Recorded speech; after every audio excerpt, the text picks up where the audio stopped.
Lacey Shippey on the Rural Radio Network, and it's time for our look at the midday livestock trade. I'm talking with Kyle Bumsted, livestock market analyst. And Kyle, we're having a rough day here. Tell me what you see for our trade to end the week. Well, to finish off the week here, we are seeing, like you said, a rough day here. We're down about 387 here in these October feeders. November's down 4.5. January's down 4.5 as well. We've got the fat cattle down $1.50 to $1.60 across the board, although we are off our lows here by 40-50 cents here in the fats, and we're off our lows here by about 40-50 cents here in the feeders as well.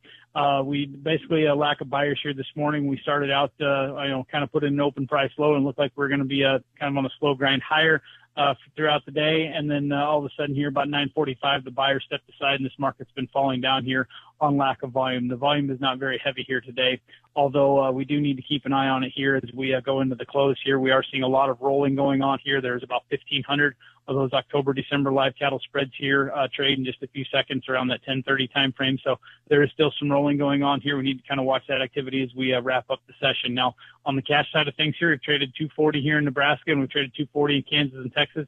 Not the train wreck that everybody was anticipating it was going to be here this week, although it did start out weaker. We did see the bids firm up here as we got into the close here yesterday. So kind of rounding out the week here, we are seeing some commercial buying here as far as the feeders go. The October is gaining on the November, and the November is gaining on the January and the feeders. But on the live cattle side of things here, you can see that roll happening here with the October losing ground to the December and the December losing ground to the February, although February is gaining some ground to the April. Once we get out past that December contract here, it's a lack of volume. So we are trading still within yesterday's trading range in these October feeders.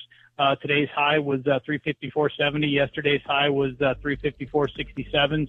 Thank you, Kyle. That is Kyle Bumsted. And if you'd like to talk to him about the livestock markets, call him at 308-708-7340. You're listening to the Rural Radio Network.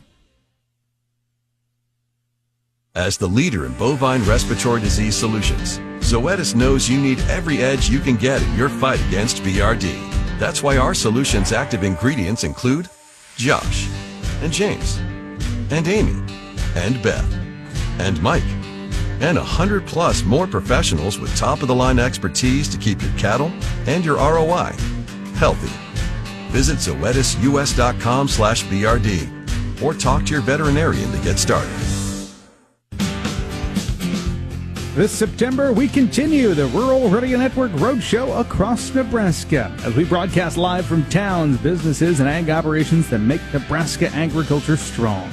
Tune in right here for interviews, stories, and behind-the-scenes access, all from the places and people who grow, build, and lead our rural communities. On the air, online, and all across Nebraska, it's the Rural Radio Network Roadshow.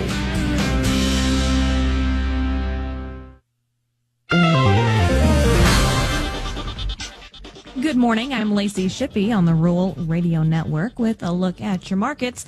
Corn and soybeans are slightly, they're mixed at the moment after doing some bouncing post-report here. Corn is currently 1 to 2 cents lower after scoring some new fresh highs pre-report. Corn demand remains solid with total new crop corn commitments of 890 million bushels, which is far above the 526 million bushels a year ago.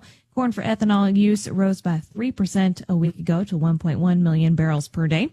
Soybeans have also found a little pressure as trade digests the USDA updated numbers, but we found a little foothold around 2 cents higher. Private reports reported sales of 22,000 metric tons of soybean oil this morning to South Korea, and the U.S. Treasury Secretary is slated to meet with China's vice president next week in Spain to discuss trade.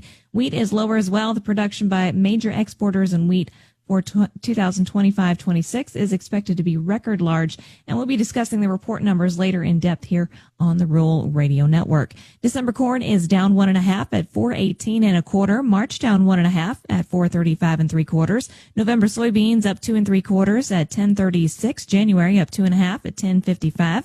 December Chicago wheat down 5 1/4 at 5.16. March down 4 3/4 at 5.33 1/2. Kansas City December wheat is down 2.5 at 5.07 1/2. March down 2.5 at 5.27 3/4. October live cattle down 110 at 231.17. December down 102 at 233.10. September feeders down 190 at 353.32. October down 292 at 349.42. December lean hogs are down 40 cents at 88.85. And Class 3 milk for October is